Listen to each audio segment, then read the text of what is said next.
Les traje 3 libros que son muy interesantes, que es una colección de Nat Geo y es una forma muy particular de contar la historia y es muy didáctica, y por eso vamos a utilizar en varias clases estos libros.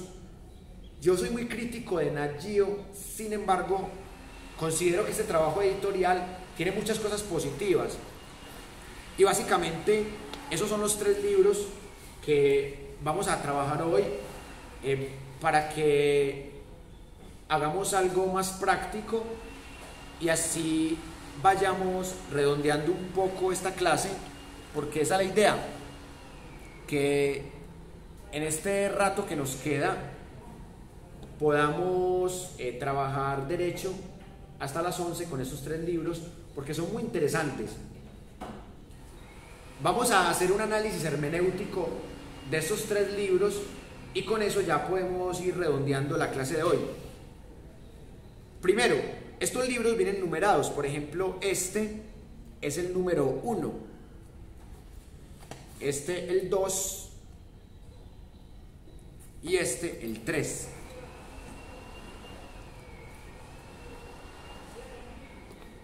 ¿Por qué elegí estos libros y no otros para rematar la clase de hoy? Porque son muy didácticos, muy sintéticos y no son tan parcializados. No voy a decir pues que son objetivos o que son la mejor forma de contar la historia del Antiguo Egipto. No son pues la mata de la objetividad. Son subjetivos, pero no tanto como otros que son más politizados. Pero vamos a poner a prueba otras 4 escuelas historiográficas. Bueno, ya hablamos de la escuela liberal, ya hablamos de la escuela marxista, pero vamos a poner a prueba con estos 3 libros otras 4 escuelas para que terminemos la clase de hoy. La primera escuela que quiero que pongamos a prueba es la que nace a partir del filósofo Michel Foucault, que Michel Foucault ya lo estudiamos en pensamiento crítico y lo vamos a seguir estudiando, pero también nos sirve para pensar la historia. Michel Foucault tiene un triángulo muy interesante para pensar la historia, que es el triángulo verdad, saber y poder. La tesis de Foucault es muy sencilla. La verdad es una construcción del poder a través del saber. Y estos libros son una construcción del poder para crear una verdad a través del saber. Por eso van a encontrar ustedes una construcción muy eurocéntrica, sobre todo porque les interesa más la historia europea que cualquier otra historia. Sin embargo, llama la atención que en estos 3 libros hay también mapas y líneas de tiempo, lo mismo que hechos claves que sucedieron en lo que ahora se llama América, o lo que se llama África, o lo que se llama Asia. Entonces, el primer ejercicio que vamos a hacer es, vamos a leer 9 párrafos. Vamos a leer 3 de cada libro. Vamos a leer el primer párrafo, el último párrafo y un párrafo intermedio al azar. Y vamos a aplicar el método genealógico, arqueológico y hermenéutico de Foucault para interpretar esos 3 párrafos que vamos a leer. Entonces voy a empezar por orden cronológico y numérico. Voy a empezar con el libro 1. Y si tienen alguna pregunta o comentario, la escucho. El método de Foucault, ¿cuándo se refiere al poder? Muy buena pregunta, y qué bueno que la hizo. Foucault divide el poder en 3 momentos históricos. El primer momento se llamó las sociedades hegemónicas, que eran sociedades en donde había un rey, un príncipe, en donde había una serie de castas, lo que en el marxismo se llama amos y esclavos. lo que el marxismo llama amos y esclavos, Foucault lo llama sociedades hegemónicas. Y luego, lo que la historia liberal llama historia antigua, Foucault lo llama sociedades hegemónicas. Foucault no es marxista, pero tampoco es antimarxista. Foucault hace parte de una corriente que se llama postestructuralismo. Entonces, Foucault no es marxista, pero tampoco es antimarxista. Entonces, Foucault toma cositas del marxismo, pero rechaza otras cosas del marxismo, y eso lo vamos a ir viendo. La segunda sociedad, en la teoría de pensar la historia de Foucault, es la sociedad disciplinaria, que es la sociedad que inventa el manicomio, la cárcel, el hospital y la escuela. Es una sociedad autoritaria medieval que crea instituciones para crear la verdad a través del saber. Y Foucault no las llama sociedades oscurantistas, sino que las llama sociedades de episteme, la semejanza, en donde está la astrología, el teratomorfismo, que es el estudio de los monstruos y de animales que en el antiguo Egipto eran dioses, pero que en la Edad Media eran monstruos teratomórficos. El poder de la teología, que era más importante que la filosofía en gran parte de la Edad Media. Y también está la alquimia, que era más importante que lo que hoy llamamos ciencia moderna desde la química. La alquimia era la forma dominante de ciencia en la Edad Media.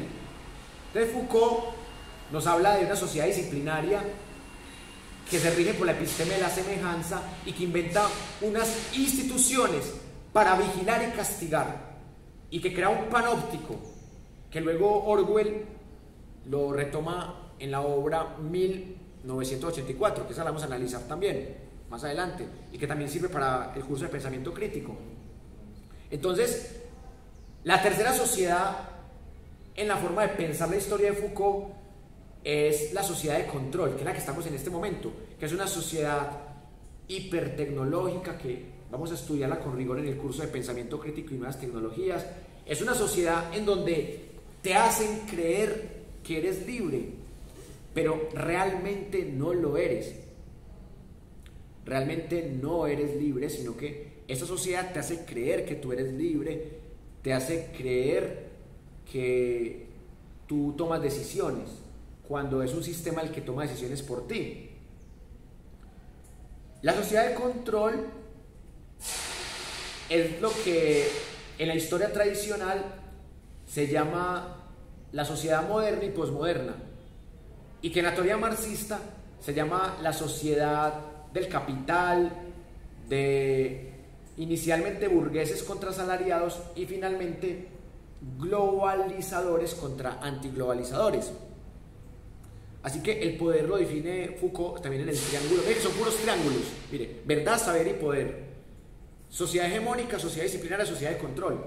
El pensamiento de Michel Foucault es muy triangular, y por eso es muy interesante, porque se parece al pensamiento hegeliano y al pensamiento del semiólogo Charles Sanders Peirce.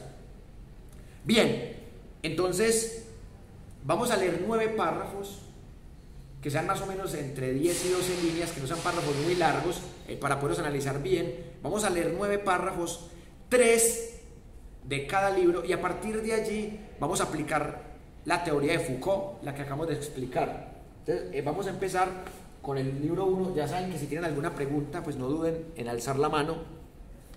Vamos a leer primero el párrafo con el que empieza el libro, para que ustedes vayan sacando sus primeras hipótesis. Dice así, página 11, presentación.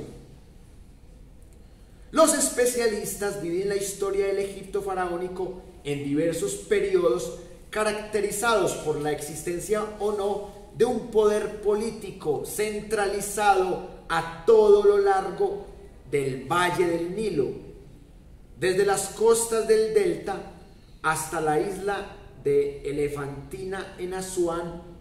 Este volumen se ocupa de las primeras etapas de ese largo devenir histórico. Comienza con un breve recorrido por la prehistoria para centrarse luego en las culturas neolíticas que terminaron desembocando en la aparición del Estado y las dinastías tinitas, las dos primeras que gobernaron Egipto. Seguidamente dedica su atención a la época de las grandes pirámides de piedra, el reino antiguo, dinastías 3 y 4, cuando se erigieron colosales monumentos como la pirámide escalonada de Saqqara o las tumbas de Keops, Kefren y Micerino en la meseta de Giza. Por motivos que todavía no están claros, a finales de la dinastía 6, el Estado centralizado se disgregó y Egipto entró en una época conocida como primer periodo intermedio, dinastías 8-11, durante la cual los dirigentes de las diferentes provincias o nomos alcanzaron un gran poder. Fue un linaje de reyes originario de Tebas el que volvió a situar bajo un único gobierno a todo el territorio de las dos tierras, el Alto y el Bajo Egipto, en lo que la historiografía ha llamado Reino Medio, dinastías 11-12, cuyos faraones se enterraron en grandes pirámides de ladrillo. En este periodo floreció la literatura y el control egipcio sobre Nubia se incrementó notablemente. Sin embargo, la estabilidad política volvió a quebrarse durante el segundo periodo intermedio, dinastías 13-18,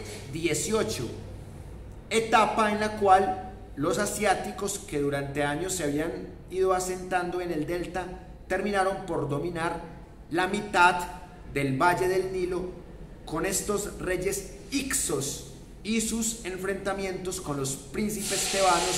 Se cierra este volumen de la historia del antiguo Egipto. Ese es el primer párrafo del libro, página 11. Aquí lo pueden ver ustedes. Es un párrafo bastante largo porque trata de resumir en pocas líneas todo lo que trae este volumen. Quiero escuchar sus impresiones iniciales de este párrafo. ¿Les parece fácil de entender o les parece que es muy enredado?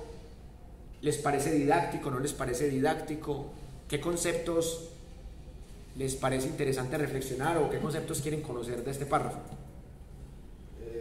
Trayendo a colación también lo de cómo se construyeron las pirámides, en ese párrafo se entiende que fue de muchas generaciones, de más de 13 generaciones que podríamos decir no sé cuántos miles de años.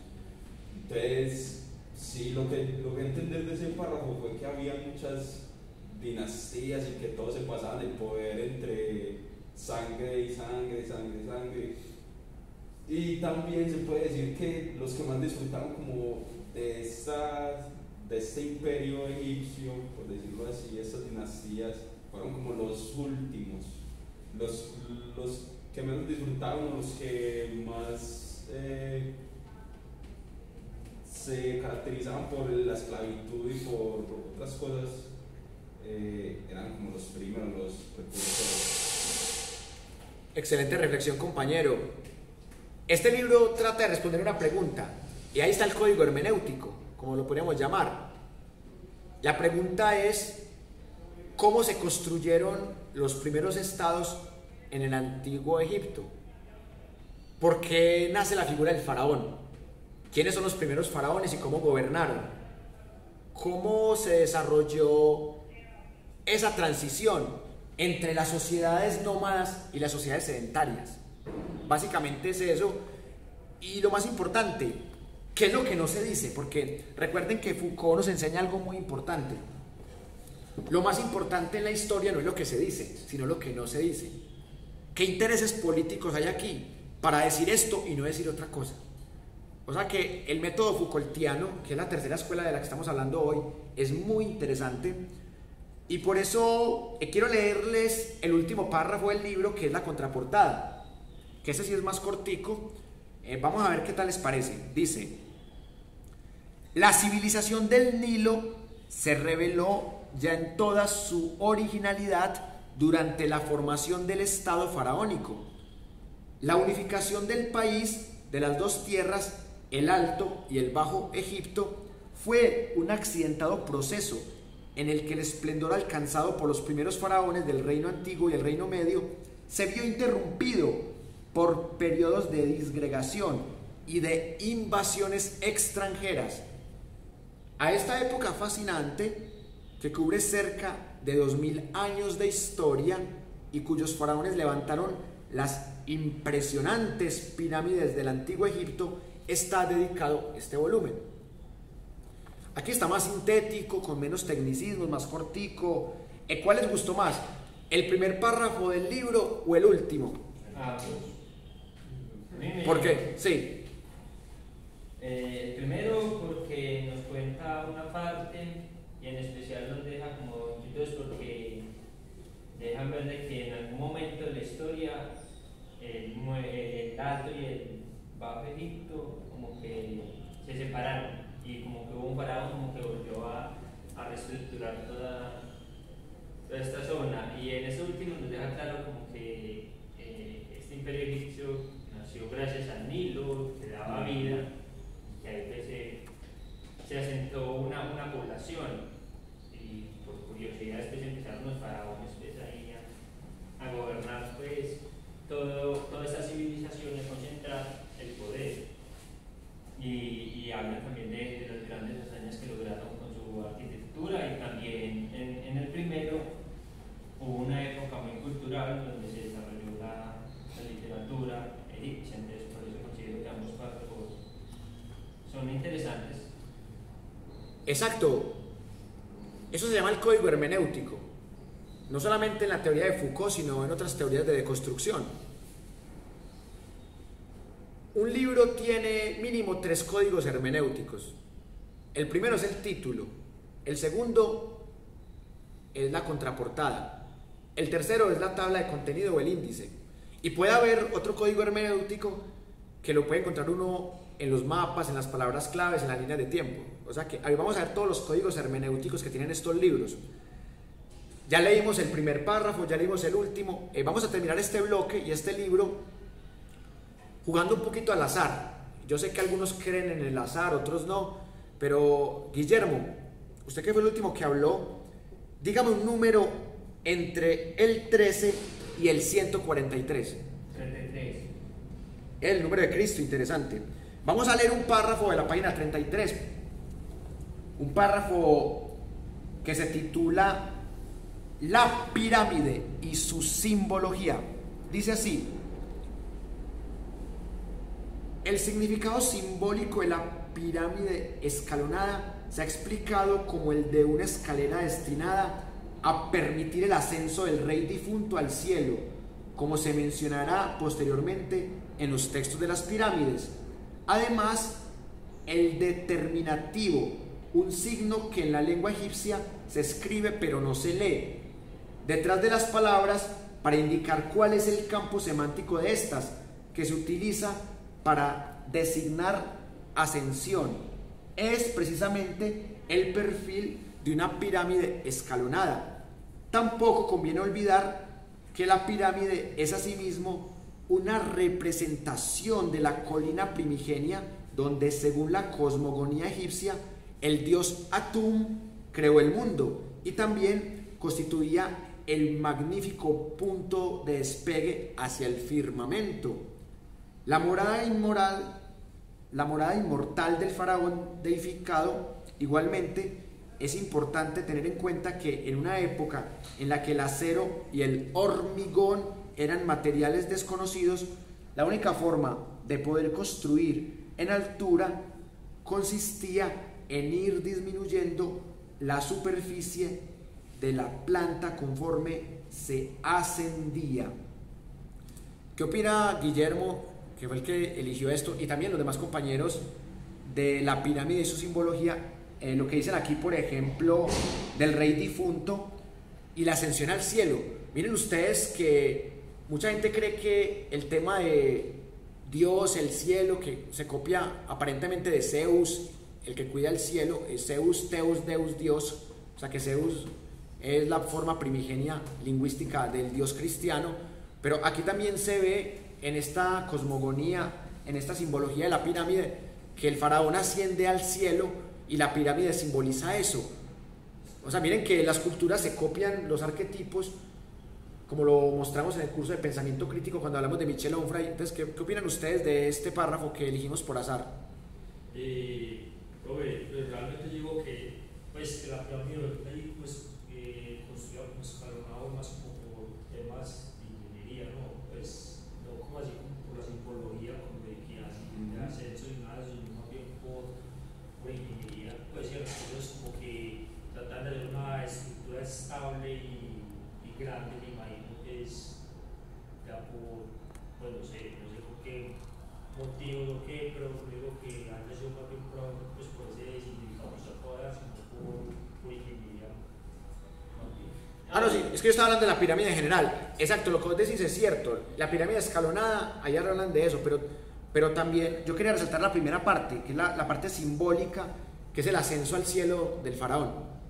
Precisamente eso, de que combinaron su cultura y su religión también con la parte de ingeniería que tenían en la época. Porque bien lo mencionan ahí que ellos tenían un símbolo para darle significado como que a ciertas escrituras, y curiosamente era el perfil de la pirámide escalonada. O sea,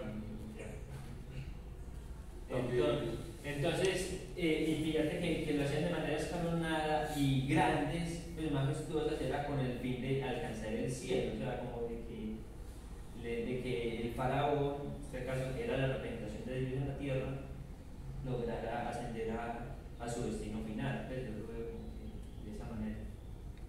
Sí. Entiendo esa simbología de la pirámide como, bueno, arriba están los faraones, reyes, deidades, en la mitad están como los vasallos de esa deidad, y abajo del todo están como la plebe, por decirlo así. Exacto. Pero también fue una idea de los egipcios que adoptaron los griegos, porque, bueno, después de que los griegos invadieran Egipto y todo lo que pasó, después de varios años de eso, vino la Edad Media, en la que como que adoptó también ese triángulo de nobles, de reyes, de vasallos, por decirlo así. Entonces sí, creo que esa simbología trata como de decidir eso, rey arriba y vasallos abajo. Es que desde lo audiovisual la altura siempre ha transmitido superioridad ante los que están abajo. En este mismo contexto podemos notar pues como la silla del profesor es incluso superior a la de nosotros. Entonces es un sistema que se ha estado transmitiendo a través de generaciones y de culturas y de todo. O sea, siempre los contraplanos, las alturas, sillas altas, siempre va a ser superioridad. Correcto. Qué bueno que tocan ese tema semiótico, porque eso aporta mucho al análisis hermenéutico. Vean, ¿cómo era la pirámide social en el antiguo Egipto?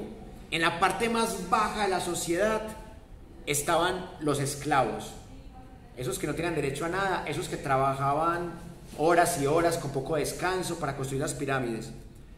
Después de los esclavos seguían los campesinos, que eran pobres, pero que por lo menos tenían cierta libertad y cierta superioridad respecto al esclavo. Después, en un tercer nivel, los comerciantes, que luego serían los burgueses, después de la Edad Media, y que terminan haciendo la Revolución Francesa. Luego, en el cuarto nivel estaban los soldados, los que peleaban en las guerras, sobre todo cuando había un imperio extranjero que invadía. Luego, en un quinto nivel estaban los escribas, que eran muy importantes para los jeroglíficos y para las inscripciones, para traducir ciertas cosas, para escribir otras. Luego, en el segundo nivel más alto, los sacerdotes, porque eran politeístas la mayoría. Recordemos que El primer monoteísmo conocido en el mundo fue en Egipto. Recordemos que Akenatón es el primer faraón que cree en un solo Dios, algo que tenían sus esclavos durante muchos siglos, que eran los judíos. Los judíos también creen en un solo Dios.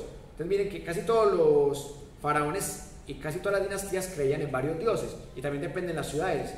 Pero Akenatón es el primero que monta un monoteísmo, y los sacerdotes ahí, fuera monoteísmo o politeísmo, tenían mucha importancia. Y por último, en la punta de la pirámide estaba el faraón, porque el faraón era un vicario, era casi que un dios de carne y hueso. Y mire que el rey también tiene un poder naturalista, o sea, el reemplazo en la sociedad medieval del faraón es el rey. El papa es la autoridad religiosa, pero el rey no solamente es una autoridad política, también tiene una raíz de jerarquía religiosa, porque al papa se le ve como un iluminado que tiene raíces divinas. Por eso, de cierta manera, el papa y el faraón van muy de la mano, pero el rey y el faraón mucho más, porque el rey tiene una autoridad política que el papa no tiene. El papa tiene una autoridad política dentro de la iglesia, y el rey dependiendo del reino. Entonces, eso vamos a analizarlo muy bien cuando lleguemos a la Edad Media. Entonces ya en el siguiente bloque vamos a analizar el libro número 2.